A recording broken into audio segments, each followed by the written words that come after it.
How's it going, ladies and gentlemen, and welcome back to the Enclave.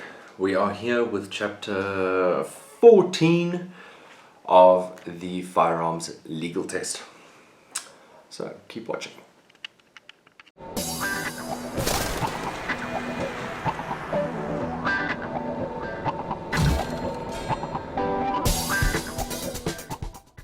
How's it going, everyone?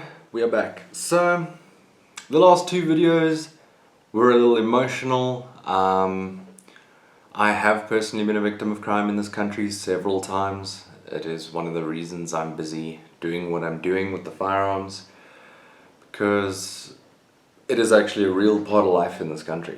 So I apologize if I seemed a bit emotional or if it seemed like I was speaking from a place of anger. It wasn't anger, it was disappointment, it was hurt, it was remembering a lot of the past that unfortunately you'll never forget.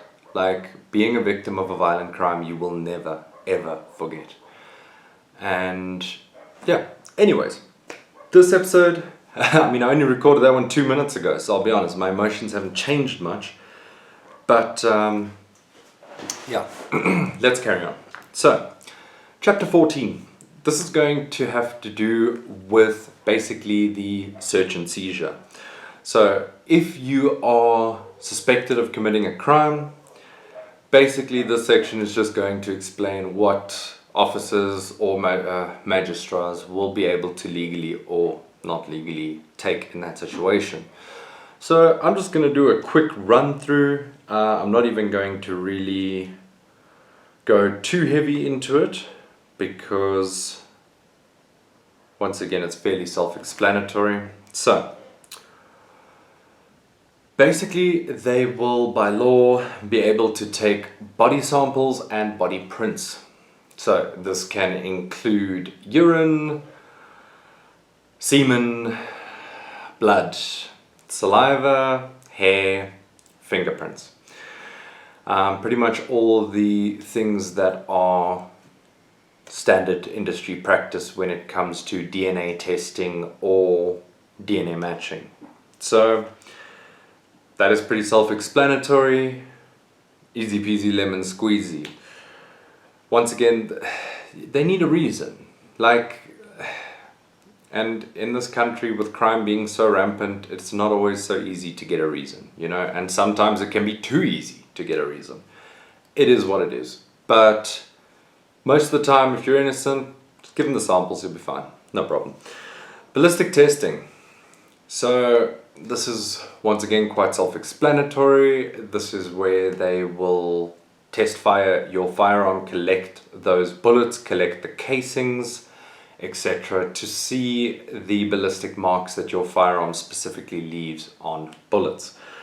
In South Africa, I'm not 100% sure if we even have the capabilities to do ballistic testing, despite the fact that globally, ballistic testing is not considered a rock-solid science. It is open to mistakes, misinterpretations, false positives, false negatives.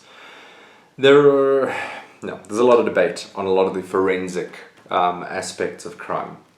In fact, if you'd like to learn a bit about that, John Oliver actually does an incredible episode on forensics and pretty much disproves all of them. So, I mean, they can take the stuff, whether they're going to be able to actually use it to prove your guilt or innocence is another story.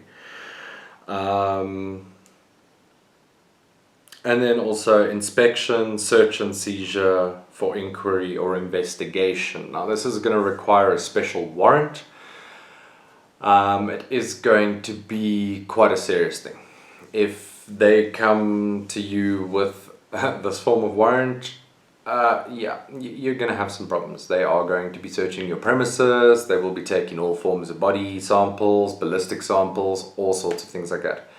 So that just is unfortunately, by the time you've gotten to that point, I don't think it's suspicion anymore. I mean, like, for instance, Oscar Pistorius' trial would have had a lot to do with this section. There would have been a lot of interesting things in the beginning that would have needed to be proven before they could have just walked into his house and been searching and doing all sorts of things like that. Anyways, let's see. If it appears evidence under oath, affirmation of reasonable grounds to suspect that anything referred to such. Yeah, so I mean, this is basically just going over what it takes for them to actually acquire said warrants. Like, there needs to be reasonable suspicion that a crime has been committed or that a weapon used in a crime is stored on said premises. It's pretty self-explanatory.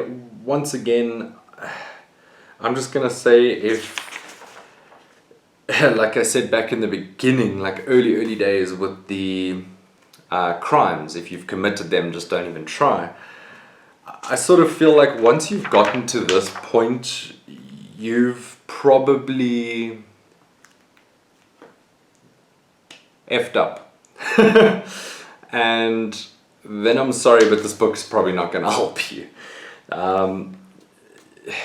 You need to be very sure of what you do before you do it when it comes to firearms. That is something that is far too clear in my mind, and I think it should be in every person's mind who is either contemplating owning a firearm or currently owns a firearm. It's said numerous times in this book, you cannot bring back a bullet that has been fired. Once you pull that trigger, it's between you and God. Like, and the judicial system, I suppose. But no, like that's the thing, is that you need to be 100% sure of what you're doing and when you're doing it. And if what you're doing is right when you're doing it. Because once they've got warrants and things, like, you can't actually just get a warrant for no reason. And that is sort of what the section breaks down, is that you do actually have rights. They do have to have reasonable suspicion and or evidence and or sworn testimony.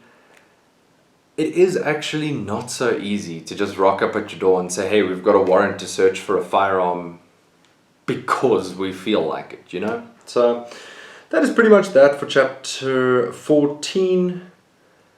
Chapter 15 is similar stuff. It's basically presumption of possession of a firearm or ammunition. So this is when they assume, potentially through you shooting in your backyard and your neighbors have reported you, or someone has reported you having a firearm in your vehicle or something like that. Basically, they don't know you have a firearm, they just think you have a firearm. And that is basically just going to break down the situations that would occur. Such as if you're employed at a business and your manager has a firearm in the safe and the police come and inspect the premises and that firearm is unlicensed. If you are currently managing that property, if you are currently in control of that property, you need to know that that firearm is there and you need to know the condition it's in. Because if the police rock up on your property, you need to immediately be able to say, hey, yo, Jeff, get down here, brother. They want to get into your safe. I don't know what's in there. It's none of my business. You need to come and sort that out, because you're not actually responsible for that safe. But you are if you control that property. So make sure you don't allow other people to be storing weapons on your property, in your safe, etc. Yeah, just red flags all around there. But anyway, as always, I hope you guys enjoyed the video. If you did, please like, comment, share, subscribe. If you have any questions, comments, statements, whatever, please feel free to leave it down in the description below. Check out the annotations at the end here. If you have time for more videos, please feel free to follow through to another one. And yeah, that is pretty much it. Peace. Wow.